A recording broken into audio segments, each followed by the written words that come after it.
먼저 골로새서 오늘 보겠습니다. 골로새서. 음, 풀었으면 뭐냐면 골로새에 쓴 편지입니다. 골로새. 언제 썼느냐? 한 AD 62년경에 바울이 이 로마의 셋집, 즉 사도행전 28장 30절, 31절의 배경 가운데 썼습니다. 이 편지를 배달말한 사람은 두기고요. 이 골로새서 안에는 그리스도가 누구인가에 대해서 가장 핵심적으로 사용하고 있습니다. 그 당시 골로새에 영주주의적인 이단이 있었고, 그 영주주의적 이단이 사람들을 미혹에 빠뜨리게 했는데 바로 예수 그리스도가 누구신가에 대한 오해를 낳게 했습니다. 그래서 예수 그리스도가 누구이신가를 다시 이 골로새서 성도들에게 다시 밝혀주는 이야기가 골로새서가 되겠습니다. 내용을 보면 하나님의 형상이며 교회의 머리이신 예수 그리스도 안에서 자유를 누리며 위의 것을 찾고 자신을 더하여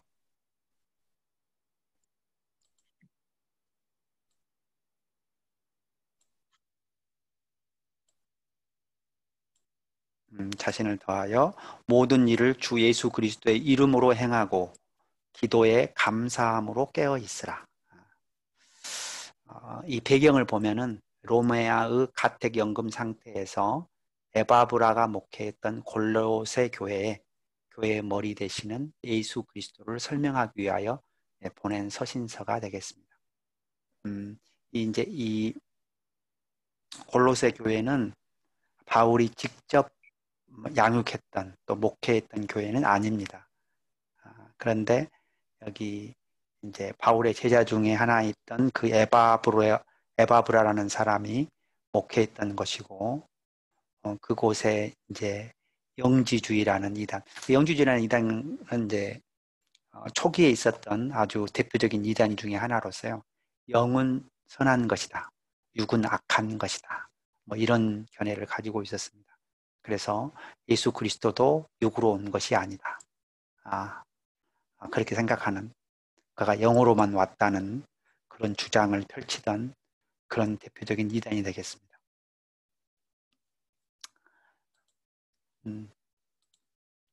이 골로새서는 그렇게 내용이 복잡하지는 않습니다. 거의 그리스도가 누구인가에 초점을 맞추고 있고요. 또 이 세상의 철학이나 또 잘못된 사상, 그런 데 빠져 있는 것으로부터 자유하라고, 그리스도 안에서 자유하라고 선언하고 있습니다. 그리고 땅의 것을 찾지 말고 위의 것을 찾으라. 그리고 항상 기도하고 감사함으로 깨어 있으라고 말하고 있습니다. 이때 이제 이 골로새 교회 리더였던 에바브로를 조금 소개할 필요가 있는데요. 에바브로는 어떤 사람이었느냐? 첫째 1장 7절에 나옵니다. 골로새 성도를 양육한 사람입니다. 두 번째는 빌레몬서에 나오는데 바울과 함께 갇힌 자 되었다. 그러니까 지금 로마에서 에바브라가 바울과 함께 있습니다. 그리고 그는 또 항상 골로새 성도를 위해서 애써 기도하고 있습니다. 아주 모범적인 지도자인 거죠. 자, 먼저 이 골로새 교회를 위해서 하나님께 감사하며 기도로 시작하고 있습니다. 이 바울의 서신서를 보면 여러 곳에서 기도로 시작하는 모습을 보여줍니다. 첫째는 예수 안에 믿음과 성도에 대한 사랑이 있는 것에 대해서 감사하고 있습니다. 그리고 그와 더불어 하늘에 소망이 있어요. 그러니까 지금 1장 4절과 1장 5절에서 키워드를 찾아보면 믿음이 있고 사랑이 있고 소망이 있어요. 너무나 바람직한 신앙을 가지고 있는 거죠. 그다음에 여러분 골로새서 1장 6절을 꼭 기억하십시오. 우리가 은혜를 깨달을 때부터 열매를 맺어 자랍니다. 그러니까 우리가 신앙생활을 오래 해도 만약 잘하지 않는 이유는 은혜를 못 깨달을 수가 있습니다. 은혜를 깨달으면 열매를 맺게 되고 열매를 맺으면 신앙이 자라게 되는 거죠. 그래서 열매를 맺는 비결과 우리가 영적으로 자라는 비결이 있습니다. 그것은 뭐냐면 은혜를 깨달아야 합니다. 하나님의 은혜. 예. 하나님이 나를 사랑하시는 은혜. 나 같은 죄인을 위해서 죽으신 예수 그리스도의 십자가의 은혜. 예. 그리고 부활의 소망을 주신 그 은혜. 그리고 그리스도의 신실한 일꾼이던 에바브로에게 이 골로새 성도들이 배웠다고 고백하고 있습니다. 그러므로 우리가 계속해서 하나님께 감사하라고 권면하고 있습니다. 자, 또 1장 9절 이하에서는 또 골로새 성도를 위해서 또 중보 기도를 하는데요. 아주 중요한 내용 5가지를 기도하고 있습니다. 여러분이 이제 우리가 우리 자녀들을 위해서 또 내가 전도하는 사람을 위해서 내가 양육하는 사람을 위해서 내가 섬기는 우리 지체들을 위해서 기도할 수 있습니다. 그때 무엇을 기도해야 하는가를 볼 수 있는 아주 중요한 본이 됩니다. 첫째는 하나님 뜻을 아는 신령한 지혜와 총명을 가지도록 기도합니다. 두 번째는 선한 일에 열매를 맺고 하나님 아는 것에 자라도록 기도하고 있습니다. 그 다음에 하나님의 영광의 힘을 따라서 모든 능력으로 능하게 하시기를 기도하고 있습니다. 또 기쁨으로 모든 견딤과 오래 참음을 가지도록 기도하고 있습니다. 그래서 마지막으로 성도의 기업을 합당하게 하신 그러니까 하나님 나라를 허락하시고 또 하나님 나라를 확장해 주신 그 하나님 아버지께 감사 기도를 드리고 있습니다.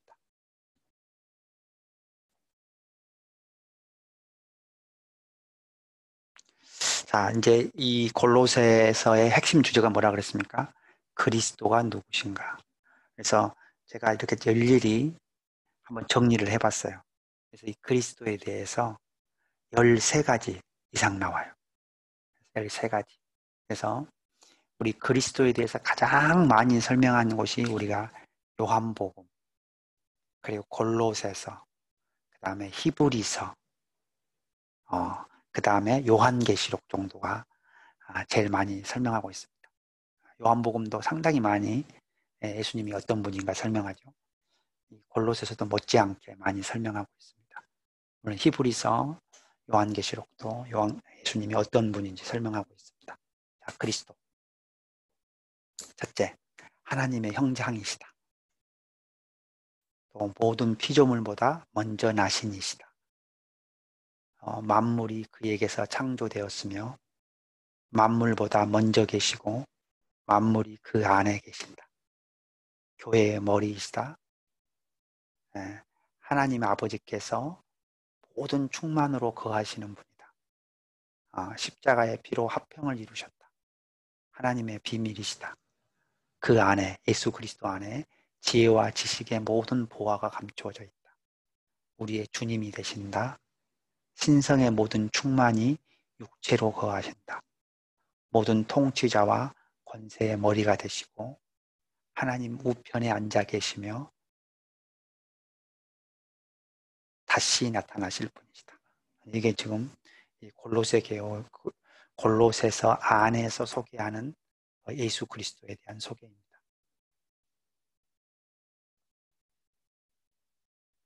근데 이런 것은 구약에서 뭐 다 예언된 부분도 아니고 그렇기 때문에 이제 이 요한복음에서 일부 예고과 비슷한 구절들이 있죠. 그러니까 사도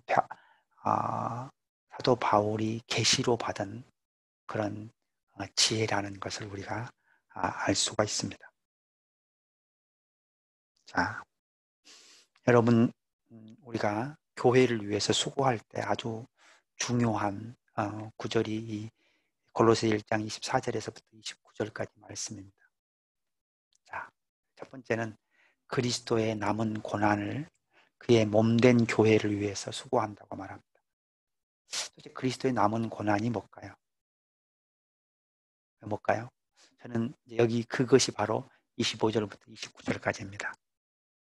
첫째는 하나님의 말씀을 전파하려, 이루려 한다는 게 첫 번째.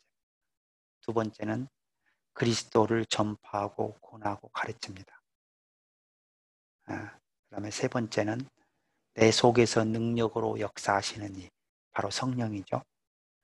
성령의 역사를 따라. 그래서 우리가 교회 안에서 이루어지는 것은 우리가 사도행전 배울 때도 좀 배웠는데요. 바로 성령 충만, 복음 전파, 제자 양육.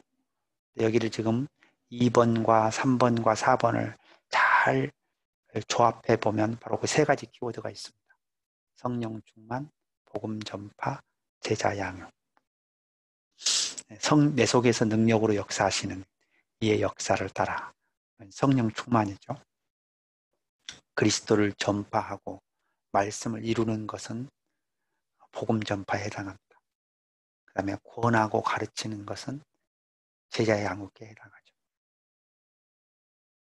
그래서 우리가 그리스도의 남은 고난을 그의 몸된 교회를 위해서 수고하는 것은 뭐냐? 성령 충만함으로 복음을 전하고 제자를 양육하는 것. 바로 그게 교회의 임무죠. 교회의 임무, 교회의 미션. 그 교회의 머리이신 예수 그리스도의 뜻에 순종하는 그런 것입니다. 자, 그래서 그리스도 안에서 다음과 같은 것을 하라고 권면하고 있습니다. 자, 그리스도 안에는 지혜와 지식의 모든 보화가 감추어져 있는데 그리스도의 예수를 주로 받고 주로 삼고 그 안에서 뿌리를 박아 세움을 받아 믿음에 굳게 서 있으라고 말합니다. 그래서 하나님에 대한 감사함을 넘치게 하라고 권면하고 있습니다. 자, 그리고 그리스도 안에서 자유를 누리라고 권면하고 있습니다. 근데 그 당시 사람들이 이 골로새서 성도들이 자유를 누리지 못하는 이유가 있어요. 첫째는 철학과 헛된 속임수를 따랐습니다. 두 번째는 음식과 절기와 초하루나 안식일을 이유로 서로 비판했어요. 그 다음에 세 번째는 꾸며낸 겸손, 그리고 막 천사를 숭배해야 한다고 그런 헛된 사상에 빠진 사람들이 있었습니다. 그리고 네 번째는 자의적인 숭배, 거짓 겸손, 육체를 괴롭히는 그런 여러 가지 것들을 행했어요. 그러나 그런 것들은 다 유익이 없다고 말합니다. 오직 잘하게 하시는 분은 하나님이시다 라고 고백하고 있습니다. 그래서 우리 이제 음식이나 절기나 초하루나 안식일은 다 구약의 율법 가운데서 나온 거죠.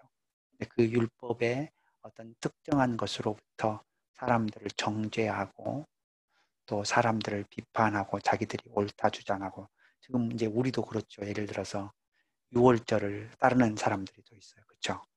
음식이나 절기를 뭐 어떻게 해야 된다고 강하게 주장하는 사람들이 있습니다. 또 안식일이 토요일에 지내야 한다 막 이렇게 주장하는 사람들이 있어요. 이제 그런 것들이 복음의 본질이 하지 다니는 거죠.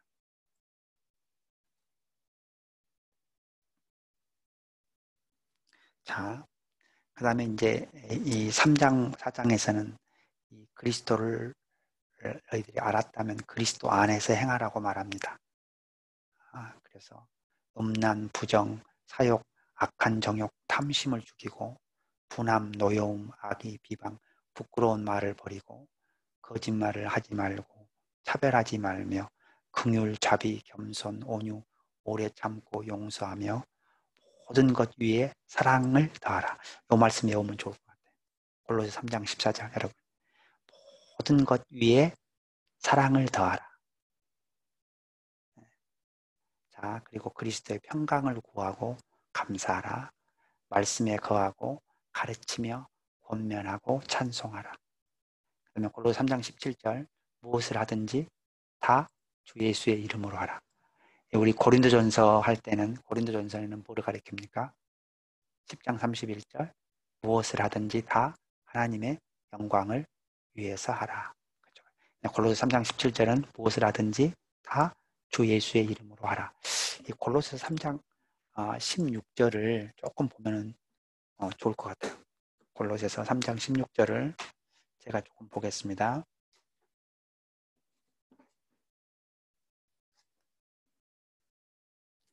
여러분들이 그 하나님의 말씀이 풍성히 거하는 것이 뭐가 유익한지를 보여주는 장입니다.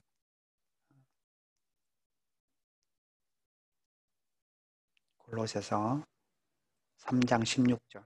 여러분 요한복음 3장 16절, 골로새서 3장 16절, 에베소 3장 16절 다 중요해요. 자, 근데 일단 제가 골로새 3장 16절을 보겠습니다. 전반부. 그리스도의 말씀이 너희 속에 풍성히 거하여 모든 지혜로 피차 가르치고 권면하고. 이게 그러니까 하나님의 말씀이 우리의 심령 가운데 풍성히 거하면 우리가 모든 지혜로 서로 가르치고 권면할 수가 있습니다.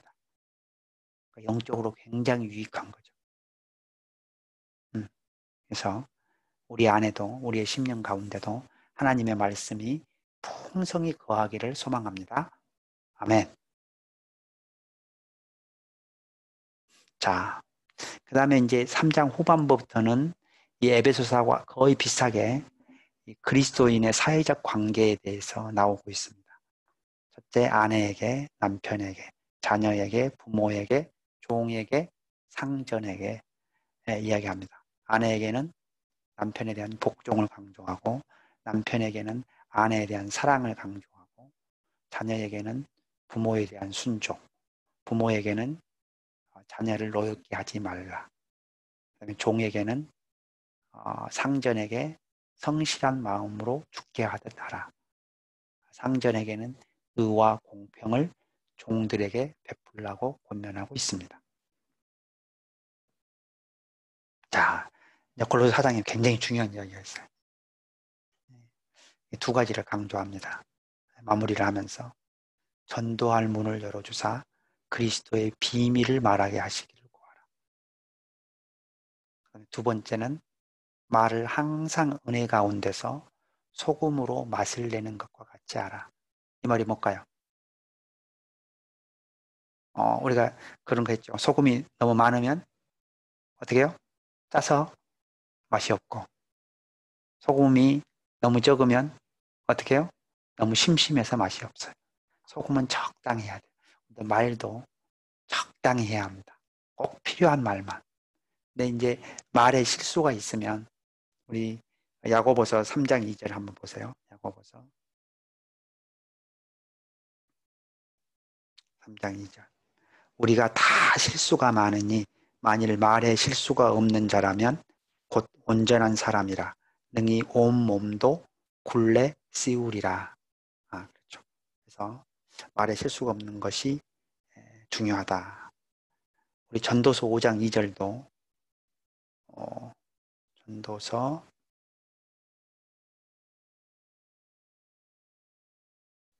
5장 2절도 너는 하나님 앞에서 함부로 입을 열지 말며 급한 마음으로 말을 내지 말라. 하나님은 하늘에 계시고 너는 땅에 있음이니라. 그런즉 마땅히 말을 적게 할 것이라. 그래서 하나님 앞에서 우리 너무 말을 많이 하지 말라는 거예요. 우리가 왜냐하면 실제로 자기가 말한 것이 실수했는지 안 했는지를 점검을 해보면 우리가 자주 실수합니다. 말을 통해서. 그리고 없었던 영적 전쟁을 만들기도 하고 또 우리가 관계를 어렵게 만들기도 하고 또 하나님 나라 일을 좀 더 어렵게 만들 수도 있어요. 그래서 특별히 안 좋은 이야기, 나쁜 이야기를 할 때는 한번 기도해 봐야 돼. 이 이야기를 해도 되는지 안 되는지. 그래서 시편 141편 3절은 그럼 잘 아는 구절이죠. 140편 141편 3절. 여호와여 내 입에 파수꾼을 세우시고 내 입술의 문을 지키소서. 내 입에 파수꾼을 세우시고 내 입술의 문을 지키소서. 여기 이제 이 골로새서 4장 우리가 3절과 6절 사이에 한 구절을 보면 좋겠다는 마음이 좀 있는데요. 골로새서 4장 5절을 보면은 외인에게 대해서는 지혜로 행하여 세월을 아끼라. 세월을 아끼라는 말이 있어요. 영어로 보면 make the most of every opportunity 이렇게 되어 있어요. 뭐냐면은 여러분에게 생기는 모든 기회를 최대한 활용하십시오. 이런 말이에요. 뭐를 위해서? 사실은 복음을 위해서 자기가 할 수 있는 모든 기회를 활용하라고. 왜냐하면 이게 세월을 아끼는 거죠. 세월을 소비하지 않는 거예요. 우리가 이제 뭐 이렇게 휴일이나 이래서 아무것도 안 하고 멍하고 있다가 하루가 지나가면 굉장히 너무 허하죠. 예. 만약 하나님이 기뻐하는 일을 하나도 못한 채 하루를 지내버리면 하루에 하나님의 기회를 주신 거잖아요. 근데 내가 이제 그거를 사용하지 못하고 그냥 버리게 되는 것이 되죠. 자, 골로새서 하나님입니다. 골로새서 하나님. 정리하면 감사와 기도를 기뻐하시는 하나님입니다. 그리고 그리스도 안에서 하나 되기를 원하시는 하나님입니다. 교회 공동체를 위해 섬기기를 원하시는 하나님입니다. 위의 것을 추구하는 것을 기뻐하시는 하나님입니다. 그리고 그리스도인이 공동체에서 모범을 보이시기를 원하시는 하나님입니다. 그 다음에 복음을 위해 기도하기를 원하시는 하나님입니다. 아멘.